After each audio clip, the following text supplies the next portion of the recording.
हम लोग प्रभु के वो दास हैं जहां माया पीछे घूमती है। एक आपको आंतरिक रहस्य बता दें, आप रुपया के लिए घूमोगे, जिंदगी मांगते हो जाएगी, कभी पूरा नहीं होगा। और आप श्री कृष्ण के पीछे हो ले और रुपया तुम्हारे पीछे न डोले तो हमें बताना।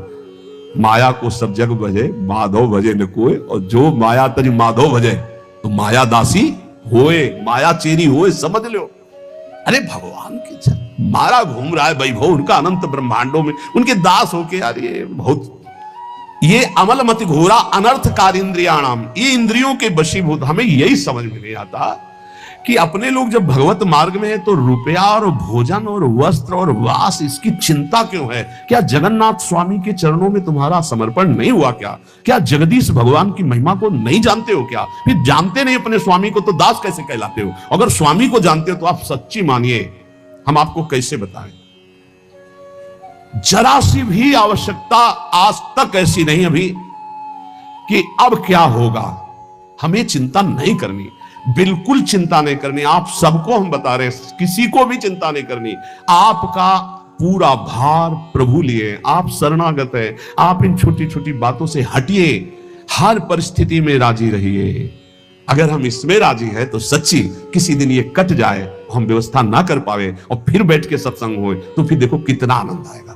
क्योंकि हम प्रभु के विधान में राजी रहना सीखे, तो कम से कम और कोई ना सीख पावे ये बात तो अपने शरणागत तो सीख ले, अपने वैरागी जन तो सीख ले, अपने वैष्णव जन तो सीख ले कि जिसमें प्रभु हमें राजी रखे उसमें राजी रहे। आज बड़ी असंतुष्टता होती कि हम लोग व्यवस्था के लिए चिंतित हो जाएं, हम लोग अर्थ के लिए चिंतित हो जाएं, हम लोग अपनी सुविधा के लिए चिंतित हो जाएं, जो नहीं होना चाहिए। धैर्य पूर्वक रहो, इन इंद्रियों की चालबाजी से बचो, निश्चिंत रहो, बेपरवाह रहो। एक हम आपको और बात बता दें अपनी तरफ से, जब तुम्हारे पास रसोई है तो सूखा भोजन आ जाता है, अगर रसोई बंद हो जाए तो, अगर बना ना आ जाए तो हमें बता देना। तुम भूखे बैठ के 12-1 बजे तक कीर्तन करो, रसोई में ताला लगवाओ, अगर बना बनाया भोजन ना आ जाए, कोई किसी से मत कुछ कहना, और सबका पेट ना भरने लगे तो हमको दूसरे दिन सत्संग में मत बैठालना कि यार तुम्हारी बात झूठी है। पक्का विश्वास है, तुम एक दिन भूखे नहीं रह सकते। पेट भरने के लिए शाम तक तुम्हारे पास बना बनाया भोजन आ जाएगा, बिना किसी के कहे। निश्चिंत रहो यार। एक बार वीर शिवाजी ने जाकर समर्थ गुरु स्वामी रामदास जी से कहा कि अकाल में खजाना खोल दिया, सब लुटा दिया, गुरुदेव आपकी कृपा से कोई भूखा नहीं रहा। बोले आओ चलते हैं। और एक बड़ा भारी शिला था, बोले मार इस पर। 3-4 शिला में तोड़वाया, हटाया, देखा बड़ा बढ़िया पुष्ट एक मेढक बैठा था। बोले शिवा इसको किसने खवाया? इसको यहां तो तुम पहुंचे? बोले नहीं गुरुदेव। कितना पुष्ट है, किसने खवाया? बोले प्रभु ने। फिर क्यों कहता मैंने खजाना खोल दिया? वही तो देनहार है, चराचर जीव का भरण पोषण। अरे कैसे बताए, वैष्णव होकर अगर हमें चिंता रह जाए, मान लो जिससे लोगों को चिंता कि ऐसा के, बिल्कुल नहीं, या किसी को भी कोई चिंता नहीं। हमारी बात पर विश्वास कर लेना, अगर आप भगवान के शरणागत हो तो तुम्हारा व्यवहार भी कभी नहीं बिगड़ सकता। परमार्थ की तो बात जाने दो, मेरे हरि का ऐसा भाव को हमारे समझ लेना, बड़ा चमत्कार है शरणागति में। यह सत्संग केवल आपको पुष्ट करने के लिए होता है। आप कोई ऐसा लक्षण प्रकट मत करो जिससे संसारिकता आवे, आप कभी अविश्वास मत प्रकट करो जिससे अपने आराध्य देव का भरोसा डगमगाए, और इसी जन्म में लोक परलोक के सारे अनुभव आपको हो जाएंगे। केवल शरणागत रहो। ये मार्ग केवल अनन्यता से प्रभु के होने का है। ये करने का राग अहंकार मिटाने के लिए, होने से भगवत प्राप्ति हो जाती है, करने से नहीं। करने से होने में आना होता है। अगर हो जाओ आज तो करना मिट जाएगा, जो पीछे किया वो मिट जाएगा, जो आगे है वो सब बराबर हो जाएगा और भगवत प्राप्ति हो जाएगी। मेरी लाडली जू की चरण शरण में रह रहे हैं, बेपरवाह हो जाओ। बेपरवाह का मतलब ये नहीं कि तुम पापाचरण करो, तुम अब अपने कल्याण की चिंता मत करो। अब चिंतन करो, जितना बने नाम जप करो। जब जागे तब प्रिया भजे नहीं सोवे पांव पसार। अपनी कुछ दिनचर्या ऐसी रखो, भरोसे में आनंद पूर्वक रहो। हमारी प्रिया जो बहुत कृपालु है, बहुत करुणामयी है, जिसको सत्पुरुषों का संग मिल गया उसे काल रूपी सर्प का भी भय नहीं रहता। कहीं ना कहीं आपको सत्संग प्राप्त हो रहा है, ये बहुत बड़ी बात है। रोज ब्रह्म मुहूर्त वेला में भागवतिक शब्द, भागवतिक सिद्धांत पढ़ रहे हैं।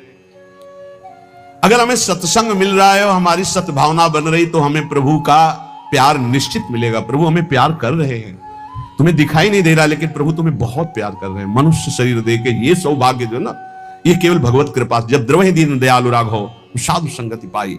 हरि किसको प्यार करते हैं? श्री भगवत ऋषि जी महाराज कह रहे हैं, ये भगवान को बहुत प्रिय है सच्चे लोग। कौन सच्चे? सच्चे कौन? बोले जो लोभ रहित, छल रहित, दयानिधि, सब ही के सुख दानी, साचे प्रिय हरि के ये प्राणी। वही व्यक्ति हमारे प्रभु श्री हरि को बहुत प्यारा लगता है जिसने धन का लोभ छोड़ दिया है। तो ये काम कैसे चलेगा? धन का लोभ। धन कमाइए, मेहनत से कमाइए, धर्मपूर्वक कमाइए।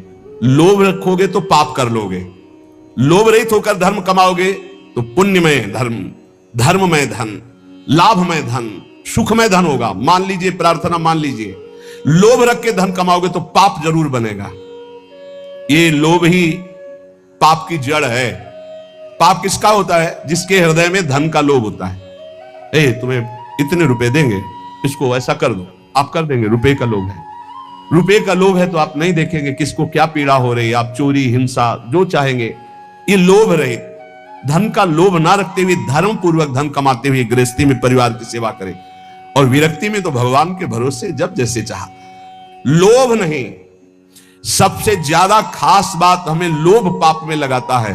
हम कहते हैं लोभ नुकसानदायक है विरुद्ध भाव में। नाम जप का लोभ रखो, वो 20,000 जपते हम 30,000 जपेंगे, वो 8 घंटे जपते हम 10 घंटे जपेंगे, रात्रि में सब सोते हैं हम कम सो के खूब नाम जप करें, ये ले लोभ। वो एक बार चतुरासी जी का पाठ करते हम 2 बार करेंगे। लोभ बढ़ाओ, भगवत चरणारविंद के प्रति लोभ बढ़ाओ, ये लोभ सार्थक हो जाएगा। संसार के प्रति नहीं। लोभ रहित, छल रहित, किसी के साथ कपट का व्यवहार ना करो। पता नहीं क्यों कपट का व्यवहार करना सुखद लगता है। बिल्कुल गोलमाल, छुपा करके अंदर की बात को बाहर कुछ और बोलना, आचरण कुछ और होना, अंदर नहीं। क्या इससे फायदा क्या मिलेगा? सर्वात्मा भगवान तो सब जानते हैं। सीधी बात करना, सीधी, जो हृदय में चल रही वही वाणी में, वही आचरण में। हम नीच है तो नीच है, अच्छे हैं तो अच्छे हैं, तो सुधार हो जाएगा। ऊपर से पॉलिश करके जब सुनार के पास ले जाओगे ना, तो 1 मिनट में पहचान जाएगा कि स्वर्ण की पॉलिश है, ये स्वर्ण नहीं है। छल रहित, कपट रहित। भगवान कह रहे मोह कपट छल छिद्र न भावा, नहीं अच्छा लगता। यहां कह रहे हरि को कौन से प्राणी प्रिय? जो लोभ रहित, छल रहित, दया निधि, दूसरों को सुख देने की भावना, सब ही के सुख दानी। दूसरों को सुख देने की भावना भगवान को प्रसन्न करने का बहुत बढ़िया उपाय। कभी कोई प्यासा, लूला, लंगड़ा, कैसी परिस्थिति में भगवान तुम्हें सेवा का अवसर दे रहे हो, तो जानना मेरे नारायण भगवान इस रूप में आए हैं और सेवा का अवसर दे रहे। तो अपना काम रोक करके उनकी जरूर सेवा कर देना, उनका जरूर सहयोग कर देना। प्यास मिटाना, भोजन पवाना, औषधि दिलाना, वस्त्र पहना देना, ऐसी सुविधा दे देना। 4 लोग मिलकर करो, ना अकेले कर सको। कोई ऐसा बीमार मिल जाए, कोई ऐसा, उसको वास की व्यवस्था, भोजन की व्यवस्था, औषधि की व्यवस्था, भगवान देखता है, बहुत प्रसन्न हो जाएगा।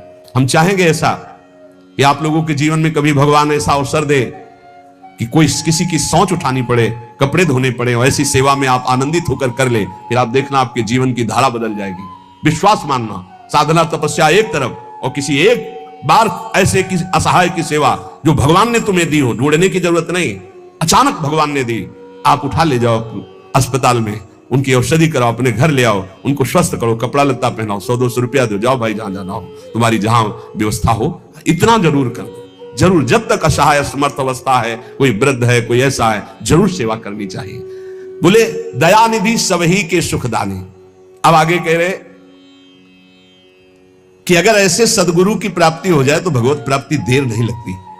बोले गुरुदेव कैसे हो? बोले निष्प्रिय, किसी से कोई मतलब रखने वाले ना हो, कोई परिचय बनाने वाले ना हो, तभी बात बनती है। पोजीशन देख करके, संपत्ति देख करके, सुख वासना की बात देख करके यदि हम किसी को शिष्य भाव स्वीकार करते हैं तो उसके ऊपर भगवत भाव ना चढ़ेगा और ना हम उसका कल्याण कर पाएंगे, क्योंकि हमने उसकी भोग वस्तुएं देखी है और वो हम चाहते हैं कि रुपया दे दे, कपड़ा दे दे, अमुक भेंट दे दे, तो कभी शिष्य का कल्याण नहीं कर पाएगा वो गुरु। बोले निष्प्रेही गुरु, लौकिक पारलौकिक किसी भी वस्तु पद प्रतिष्ठा की चाह ना हो ऐसा गुरु। भजन परायण, रात दिन प्रभु के चिंतन में लगा हो। बोले ऐसा जब गुरु मिलता है तो चाहे जितना अधम शिष्य हो, निश्चित उसका उत्थान शुरू हो जाता है। उत्थान रुपया, पैसा, संसार की भोग सामग्री, नाना प्रकार के कुमार्गामी प्रवृत्तियां, सबको त्यागने का मन हो जाए और भगवान के पाने की इच्छा, यही उन्नति का दर्शन अपने अंदर है। हमारा परिवर्तन हो रहा है, संसार का राग छूट रहा है, भगवान प्यारे लग रहे हैं। महर्षि नारद जी ने जब चिंता में डूबते हुए व्यास जी को देखा तो कहा, तुमने बहुत सब गान किया है, वेदों का विभाग किया, वेदों को सूक्ष्म रूप से महाभारत के रूप में गाया, एक बार केवल भगवत प्राप्ति के लिए कृष्ण चर्चा करो, केवल भगवत भक्ति की चर्चा करो, फिर देखो तुम्हें शांति मिल जाएगी। क्योंकि नारद जी के वचनों में भगवत प्रेम छुपा हुआ था।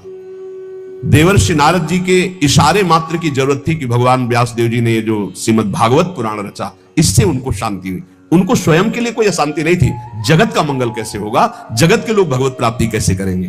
तो कह रहे देखो नारद जी ने वो उपदेश किया तो भगवान व्यासदेव जी ने श्रीमद् भागवत रचकर परम शांति पाई। श्री सुखदेव भागवत गाथा परीक्षित सुनायो, और 7 दिवस में कलिमल खोयो, हरि को बेग मिलायो। श्री सुखदेव जी ने 7 दिन भागवत सुनाई और परीक्षित को परम पद प्रदान कर दिया। गोकर्ण जी ने 7 दिन भागवत सुनाई, धुंधकारी को परम पद प्राप्त हो गया।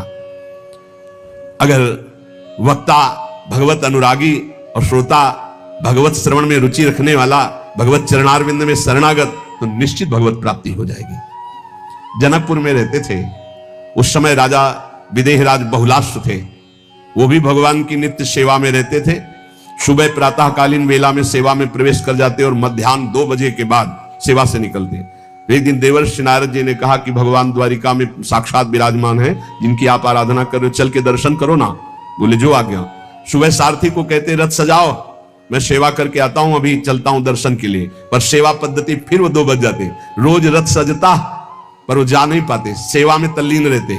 और इधर उन्हीं की नगरी में बहुत ही अकिंचन श्रुतदेव नाम के ब्राह्मण जो रात दिन भगवान के चिंतन में डूबे रहते थे। भगवान दोनों को कृतार्थ करने के लिए स्वयं बड़े बड़े महापुरुषों को, सुखदेव जी, वशिष्ठ जी, पराशर, व्यास आदि महापुरुषों को रथ में बैठाल कर जनकपुर आए। जे भी सुना पूरे नगर में जय जयकार मचने लगी। भगवान द्वारिकाधीश महापुरुषों के साथ पधारे तो भागे महाराज बहुलाश्व भी और श्रुतदेव भी, दोनों भगवत प्रेमी। दोनों के हृदय में आकांक्षा भगवान मेरे साथ चले, और भगवान दोनों के साथ चले, दोनों नहीं जान पाए। बहुलाश्व के साथ समस्त ऋषियों सहित, वैसे ही श्रुतदेव जी के साथ समस्त ऋषियों के सहित। और जब भगवान श्रुतदेव के पास, तो उसके यहां कोई अच्छे आसन भी नहीं थे, कुशासन बिछाया। भगवान द्वारिकाधीश समस्त ब्रह्म ऋषि आसन पर बैठे, सबकी सेवा की। भगवान की तो आंसुओं से सेवा की, प्रभु मुझ गरीब अकिंचन के पास। भगवान को बहुत प्रिय है ये बात, परम अकिंचन प्रिय हरि केरे। भगवान ने एक उपदेश किया, श्रुतदेव तुम्हारी सेवा बहुत उत्तम है, पर जैसी भावना तुमने हम में की वैसी हमारे भक्तों में नहीं की, इसलिए मेरी पूजा अधूरी रही। अब तुम पुनः पहले मेरे भक्तों की पूजा करो, क्योंकि सब तुमको कृतार्थ करने के लिए मेरे साथ आए हैं। भगवान ने ऐसा श्रुतदेव जी से कहा। श्रुतदेव जी ने जे ही भगवान के भक्तों की पुनः भाव से पूजा की, तो बाहर द्वारिकाधीश नहीं, अंदर द्वारिकाधीश। चक्षु द्वार होए हृदय ले आयो, बहुरी जान नहीं दीने। सदा सदा के लिए भगवान उनके हृदय मंदिर में प्रकाशित हो गए।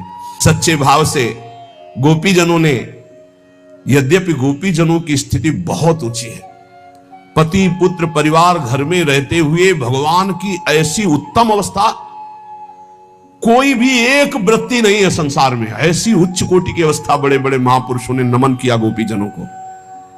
क्या गोपीजन कौन सा ध्यान धरती, कौन सी आराधना करती, घर लिपना, धान कूटना, पुत्रों को दुलार, पति को साफ सेवा, वैसे गृहस्थी वाली। लेकिन एक सेकंड भी कभी नाम जप नहीं रुका, कभी प्रभु का चिंतन नहीं छूटा। मुरारी पादार्पित चित्त वृत्ति, यही सबसे बड़ी बात हुई। भगवान इसी बात के लिए कह रहे, बड़े बड़े ऋषि मुनि योगी जन जिन मोह की बेड़ियों को नहीं तोड़ पाते, वो मोह की बेड़ियां तुम्हें बांध ही नहीं सकी। तुम सदैव मेरे अनुराग रंग में रंगी रही, मैं तुम्हारा ऋणी हूं।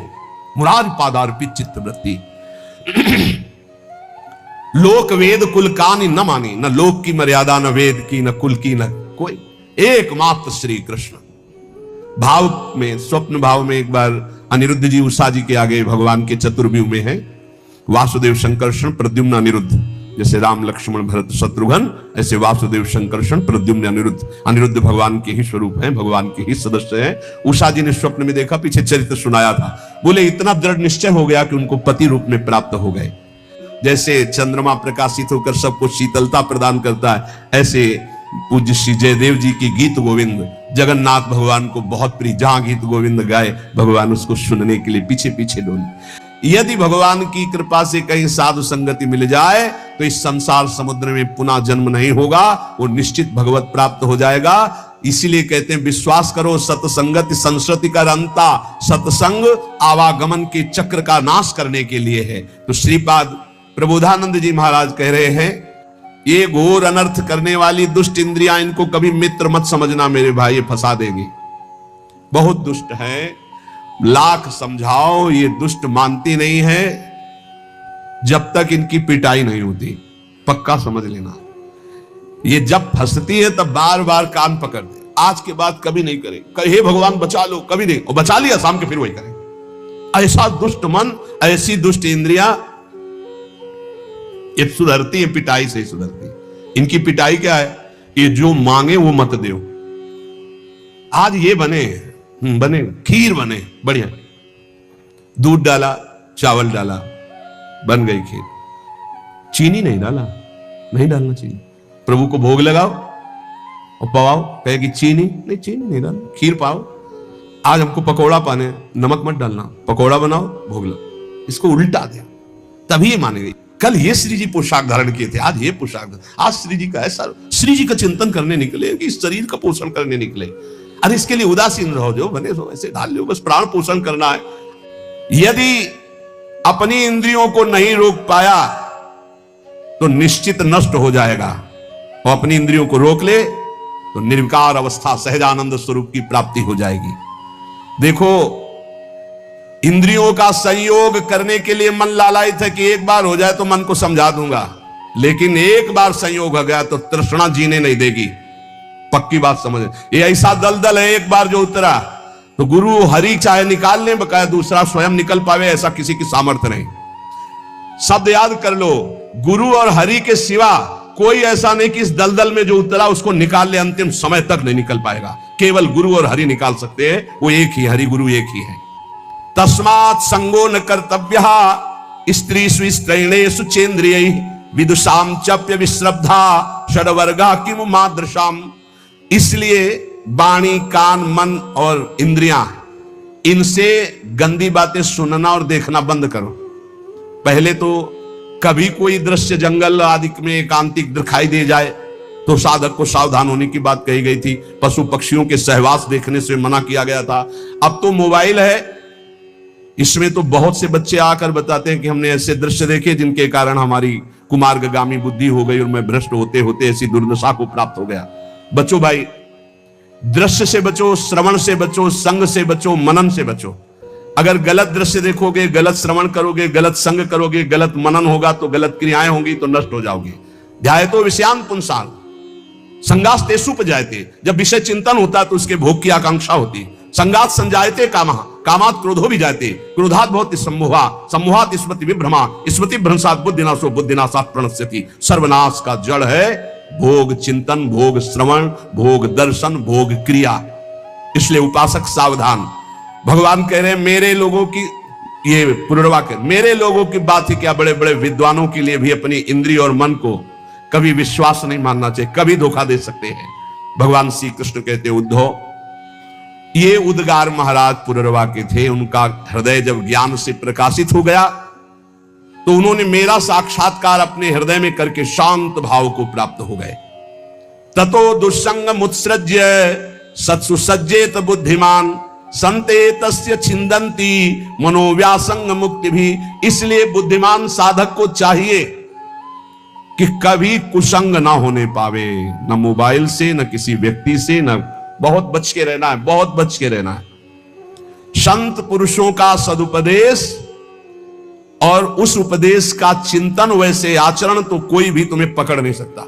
और नहीं, कहीं भी किसी भी भोग में कभी शांति मिलने वाली नहीं, बात पक्की समझ लो।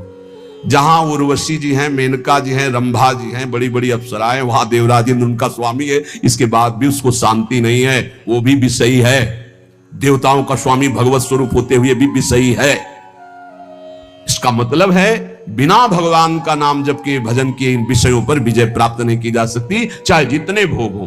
तेषु नित्यम महाभागेषु मत कथा संभवंति हिता नृणाम जुषताम प्रपूर्णन्त्यघम। हम उनके भाग्य की क्या सराहना करें जो संतों के संग में मेरी लीला कथा सुनते रहते। भगवान कह रहे